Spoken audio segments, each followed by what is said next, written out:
Hey, you guys, I wanted to come on here and talk about the very predictable yet unfortunate ruling made in Breonna Taylor's case and also Black people's response to it.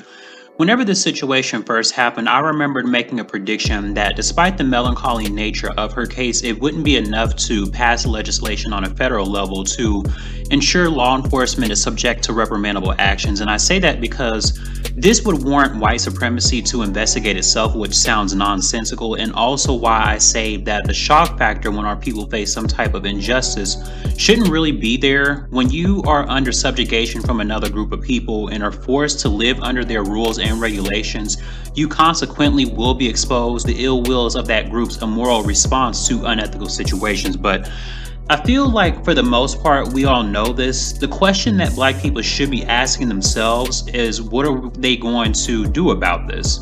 Social media rebellion and civil disobedience hasn't afforded us the benefit of the doubt for overturning any laws, which, by the way, are part of the same system I just mentioned.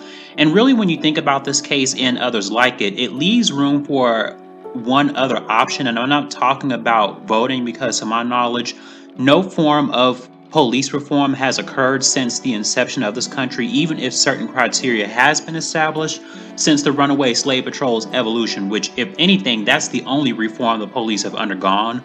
And also, something else I want to point out is the noticeable hypocrisy that exists within this country. When people try that absurd, there is no system BS, I came across something that I found to be interesting. I don't know if you guys remember, but last year, a woman from a larger society named Justine Demond was shot and killed by a Black police officer named Muhammad Noor. And Justine was attempting to tell police about a possible crime, but Muhammad mistook her approach for some type of combative action and immediately went into defense mode by shooting a fatal shot at her. Now, he was charged swiftly and quickly, but in the case with Breonna Taylor, it took several months for a court date to even be had. And now, today, on September 23rd, 2020, we see that only one officer was indicted on charges. And to add insult to injury, the indictment wasn't even related to Breonna Taylor's case. So basically, everyone involved in this got off free. And of course, one man played a role in making sure this case wasn't taken more seriously. I'm talking about the raccoon Daniel Cameron and his cavalier, inconsiderate, and deliberate lack of actions to enforce any form of penalties towards these officers. One thing we need to understand about Daniel is that he is completely assimilated to the larger society. He is very far removed from his identity as a Black person, so much so that when he reviewed this case, he probably thought of everything possible to ensure this Black woman didn't get any form of justice. And the compensation, in my opinion, is completely unremarkable because not only does money not bring back a loved one, but it's a slap in the face. When you look at what other victims of police brutality receive, think about the case with Justine. Were compensated $20 million, and the city of Minnesota said that this was the largest payout they had ever dispersed. So for us, of course, they're going to do the bare minimum. Even worse, this pattern is something that is going to continue regardless of if we vote or not, or if we try and pray it away, because the reality of this situation is that this system is not going away until we learn to deal with it by creating infrastructure for ourselves. One that is independent without control from the larger society. And there was a point in segregation where Black people had to police their own neighborhoods to maintain order. They did this by creating a system similar to how neighborhood watches are set up currently. And we may need to resort back to the system because clearly the law enforcement of today is incompetent in their policing abilities. And for goodness sake, Breonna Taylor was asleep, so in no way, shape, or form was she causing any type of harm. And it's absurd that she lost her life over men that believe they get to play the role of judge, jury, and executioner. The reason why I ask what Black people are going to do about this pattern in terms of interrupting it is because this isn't anything new. This has been here long before Trayvon Martin came along. I would say social media really has only made these modern day lynchings become more publicized, but largely this is something that's been happening for centuries. And so when I ask what we are going to do about this, I want to know because this is bigger than just us. This is for our ancestors who lost their lives unjustly and probably in worse, unprincipled ways. And I want to say something else too, because in these social media spaces, we keep seeing all of these comments about how voting is somehow supposed to alleviate this behavior to a certain degree. And I fail at understanding the correlation with this method because not too long ago, Joe Biden proposed that we keep funding for police officers.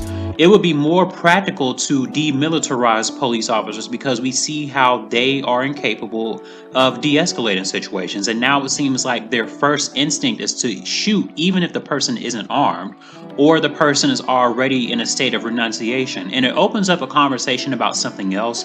I want you guys to look briefly at this chart. What you see here is a breakdown of police killings across several different countries. And when you do the comparisons against the US, it shows that the US outclasses other countries almost 3 times over, especially in respect to Canada.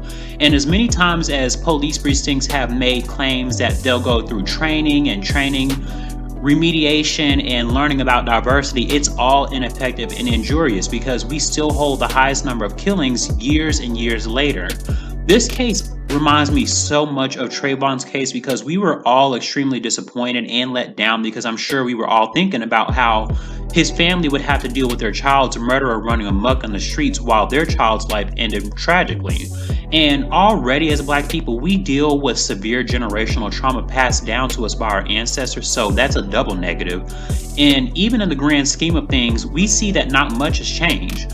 The protests that we've been involved in have been going on since the Civil Rights Movement. As you can see in this picture, it was during either the 60s or 50s. And again, it brings up the question of what are Black people going to do about this sector of oppression? Because I'm almost sure that our ancestors wouldn't want us to keep marching for near eternity. They would probably want us to come up with a new method, one that would produce tangible results for our own benefit. And marching for perpetuity is worse than suffering in an infinite state of perdition, especially when you know it's all going to be in vain.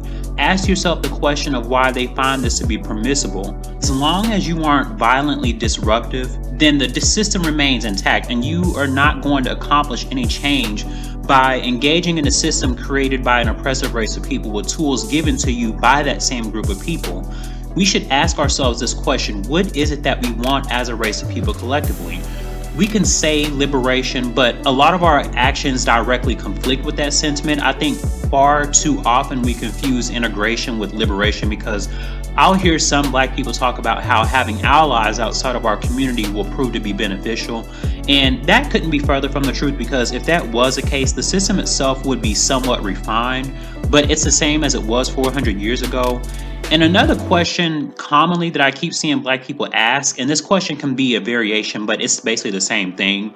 They'll ask something along the lines of how many more of us will it take for this to end, or how much longer will this happen before they realize our lives matter? And this question in its numerous variations not only annoy me, but it infuriates me to a degree because the thing is, they realize what they're doing is iniquitous, but they don't care. You are the one asking questions to a group of people with a subhuman set of standards, asking this question in hopes that it will somehow help them to see the errors of their ways.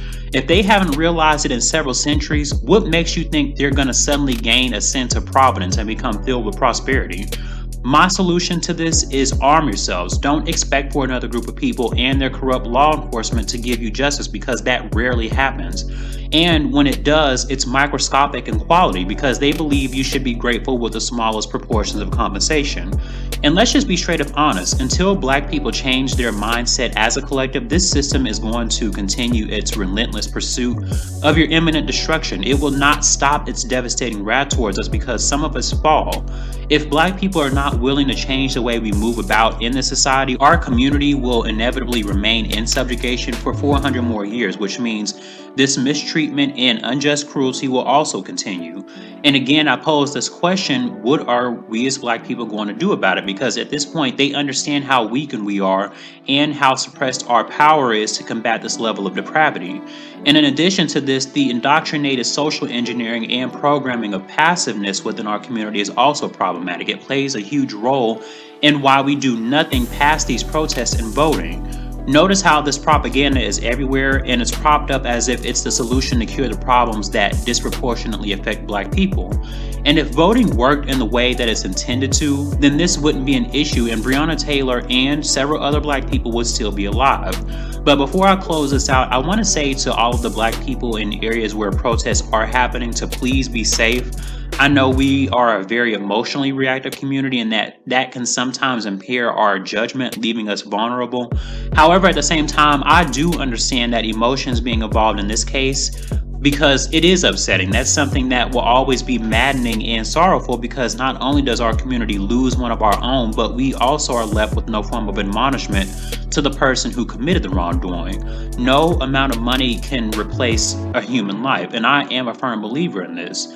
But I send my full support to Breonna Taylor's family, and I am hopeful that all the Black people out there are safe and return home safely to their families. In the meantime, make sure you guys like, comment, subscribe, and share your thoughts on this case. Thank you for your support, and I'll see you in the next video.